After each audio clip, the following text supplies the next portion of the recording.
Welcome to Keep the Vision. Make sure you like, comment, subscribe, share the channel, hit that bell notification. Listen, it's going to be a lockout. I think it's the inevitable. I believe Kathy Engelberg and the WNBA are going to call the players and the Players Association. I believe they're going to call their bluff, guys. I believe 100% at this point, with all signs are pointed toward a lockout. Let's revisit some of the breadcrumbs. You got Satu Sabali talking about the offer has been a joke. You got Breanna Stewart talking about how they were basically ignored. You got Nafisa Collier basically saying, yeah, nothing's happening and the players are prepared for a work stoppage. She literally said the players are preparing for a work stoppage. You had Dejanay Carrington and Angel Reese talking about how if they don't get what they want, they're sitting. All the breadcrumbs show you that a lockout could be upon us. In the WNBA, just as recently as a week ago or whatever, that is when Breanna Stewart said, yo, they basically ignored everything we said. The WNBA ain't trying to hear nothing they talking about. And I believe that they are going to call the players bluff. And I think these players are going to have to lock out. They're going to have to go on strike. Not lockout. It's a lockout if the league does it. The players are going to have to go on strike. I believe that they will. I believe that the WNBA is going to call they bluff.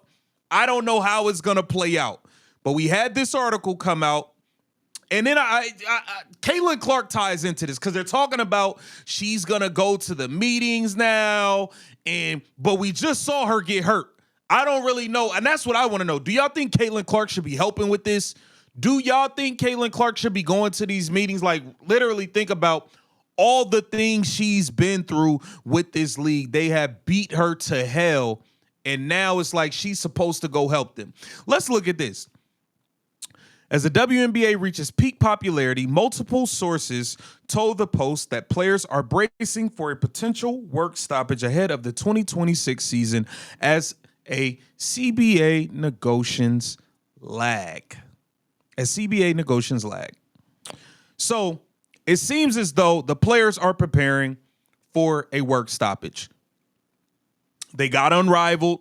Unrivaled has taken shots at the WNBA nonstop to promote.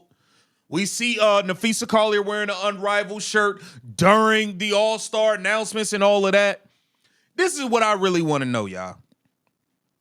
What is Caitlyn Clark supposed to be doing? We just saw her get hurt. The refs don't call no fouls for Caitlyn Clark. She gets treated like dog crap by this league. Should she help them in these negotiations, y'all?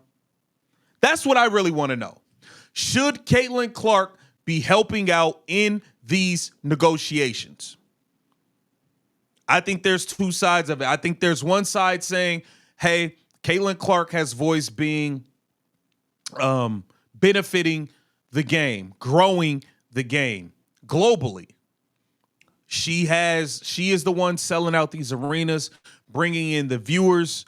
Would it set bad precedent of her not supporting the players? And ultimately, if the players get paid more, that means she gets paid more to play in the W as well. But would it set bad precedent if she does not go, if she does not support? You got to remember, she didn't support Unrivaled. She didn't do it, did not participate in it at all, which I fully understood and respected. I fully understood and respected her not participating in Unrivaled. 100%. Now, if she doesn't do it for the WNBA, what type of precedent does it set? Now, we also have to look at the other side of it. You guys have beat me like, you guys beat the living crap out of me. The refs don't call anything. I get treated like garbage. I came out last year and tried to get everybody more money behind the scenes. They said no. Y'all still hated me. She came out and spoke up for black women in the sport. They still hated her. She got them on private jets. I don't want to hear that it was in the works. She got them on private jets faster than they ever would have been. They still hated her.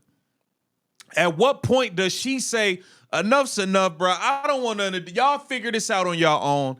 Holla back. I'm making millions everywhere else.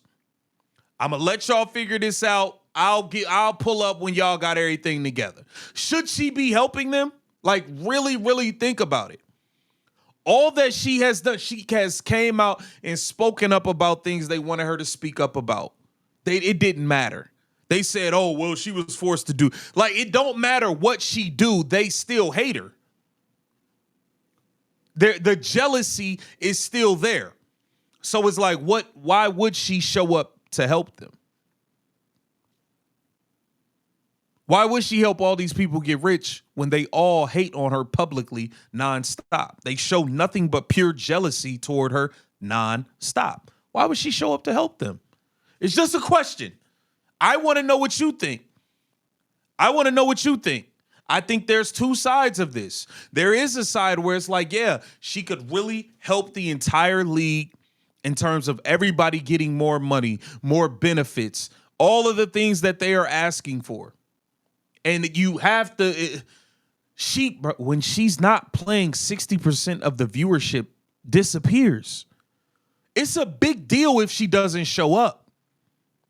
Her being there is a huge deal that could help them. And I think this is a real question that needs to be asked. Should she even be participating? These are the same people, the same players that y'all called her the ninth. Y'all voted her the ninth best guard. Y'all didn't want her on the Olympic team because of her fans, but you guys also want to use her and her fans and the numbers she brings to make more money. We've watched y'all go on national television and take shots at her fans. Y'all have called every Indiana Fever fan racist.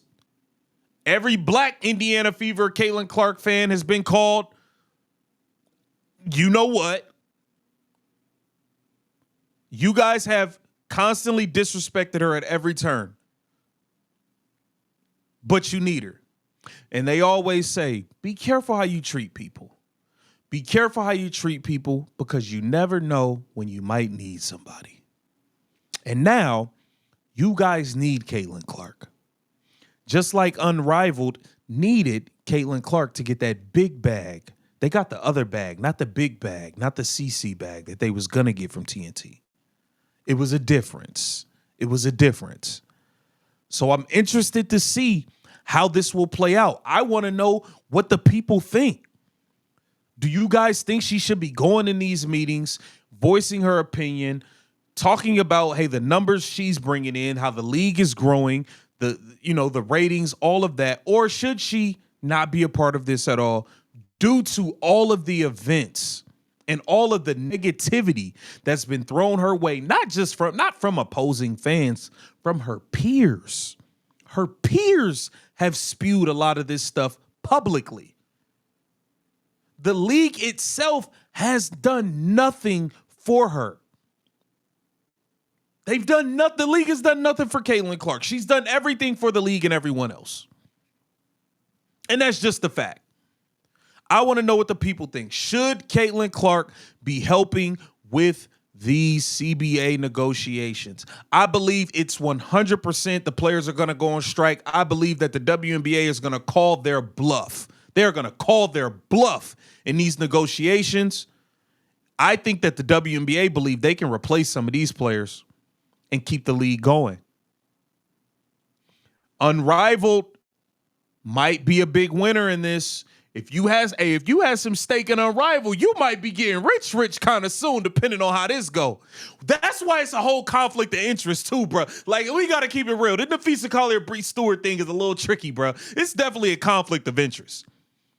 Because if you got stake in that, forget getting more money over here. If you got stake in that and that can replace this, oh, you ain't even got to play in a game no more. You're going to be rich forever. Listen, man, get down in the comments. Holla at me. Let me know what you think.